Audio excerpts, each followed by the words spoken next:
Selamat bergabung dengan channel Ibu Fitria M Zaidi. Sebelum lanjut videonya, jangan lupa subscribe, tekan lonceng notifikasinya agar kamu mendapatkan video berikutnya. Dalam video ini, Ibu membahas tema 1, indahnya kebersamaan, subtema 2, kebersamaan dalam keberagaman, pembelajaran 3.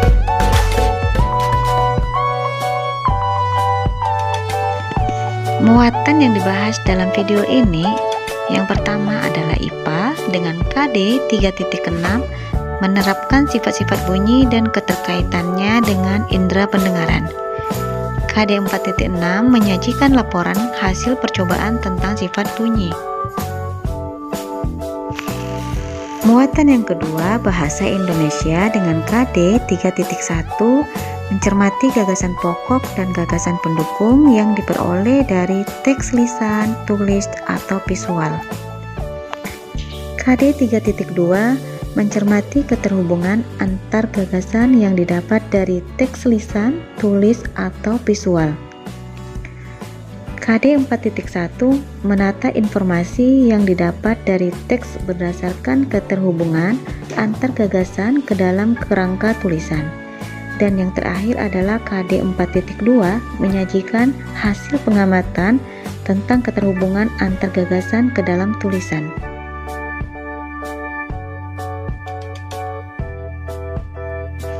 Ini adalah tujuan pembelajaran dari muatan IPA dan bahasa Indonesia.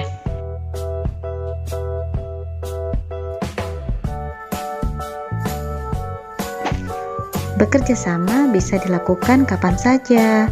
Saat kita bermain pun kita bisa bekerja sama. Tahukah kamu bahwa kita dapat belajar bekerja sama itu dari sebuah permainan tradisional? Nah, ayo kita pelajari bersama. Salah satu permainan tradisional Indonesia yang sangat menarik adalah permainan bakia. Permainan ini berasal dari Sumatera Barat. Bakia atau biasa disebut terompa bakua di Sumatera Barat merupakan permainan yang membutuhkan kekompakan. Bentuk permainan bakia itu bisa kamu lihat pada gambar ini. Mungkin permainan bakia ini berasal dari daerahmu. Nah, bagaimana cara memainkan bakia ini? Bakia ini bisa dimainkan dengan memasukkan kaki kita kepada karet yang ada pada terompa atau bakia tadi. Nah, permainan ini membutuhkan kerjasama yang harus sangat konsentrasi. Nah, jika kaki kanan yang melangkah, maka kawan yang lain akan mengangkat kaki kanannya. Nah, bagaimana kalau seandainya kaki kanan dan kaki kiri saling berlawanan? Maka tidak akan terjadi kekompakan dan bisa menimbulkan peserta tadi atau yang melakukan permainan tadi terjatuh. Dalam kelompok terdiri dari beberapa anggota yang memiliki kemampuan beragam. Namun hal tersebut tidak menghalangi kita untuk tetap bekerja sama. Saling menghargai perbedaan dalam bekerja sama akan membantu tim mencapai tujuan. Nah, saat bermain bakia, kamu tentunya harus mendengarkan peluit yang ditiupkan guru atau aba-aba temanmu. Masih ingatkah kamu tentang pentingnya indera pendengaran? Ayo kita mengingatnya kembali.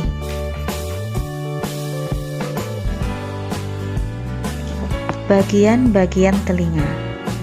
Bagian telinga itu terdiri dari daun telinga, ada malleus, incus, stapes, ada saluran setengah lingkaran, ada saraf vestibular, ada saraf ruang sifut, saluran eustasia, juga ada jendela bulat, rongga gendang, gendang telinga, dan juga ada saluran suara luar. Telinga ini merupakan indera pendengaran kita yang harus dijaga seperti kamu menjaga tubuhmu.